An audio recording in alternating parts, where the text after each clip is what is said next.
England struggled to vindicate Joe Root's gamble to bowl first on a cagey first day of the inaugural pinkball Ashes test at the Adelaide Oval.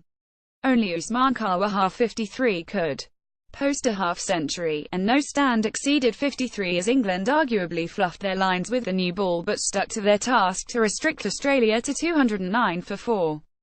At the close, there was a prize, a maiden wicket for England debutant seamer Craig Overton. Home captain Steve Smith and Chris Woakes edged back towards his best in support of James Anderson and Stuart.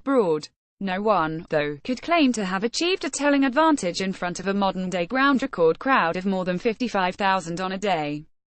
Briefly notable too for the niggle, which has often overshadowed this high-profile series so far. At dinner, England had made worryingly little headway.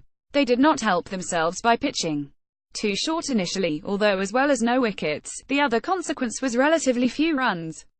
The attritional tone which had prevailed in last week's first test at the Gabba was therefore, against expectations, set here too.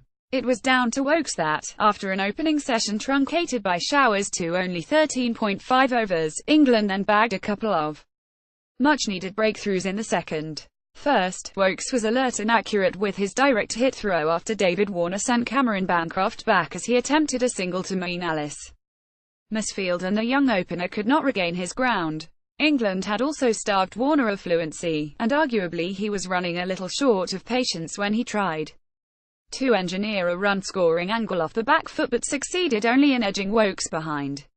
There would have been another for Woakes if Mark Stoneman had held a running catch at deep square leg when Khawaja spelled on 44. The left-hander took only minor advantage, though, completing his 89-ball half-century with a back cut off Moeen Ali for his 8th boundary, only to then fall in the first over of the final session as the lights began to take effect.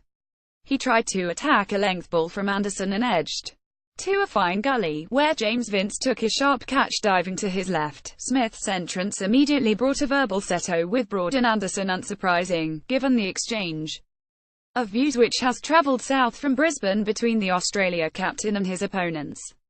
When Anderson was later deployed to take up a short midden position to Broad, it looked a provocative move close to Smith's personal space as he backed up, and once again, there were words as well as one minor physical brush as both went for the same ground. It was a potential flashpoint which went no further thanks to Overton, who was triumphant when he got one in the perfect spot to Smith and found lateral movement too to have the world's #1 batsman bowled off inside edge and pad.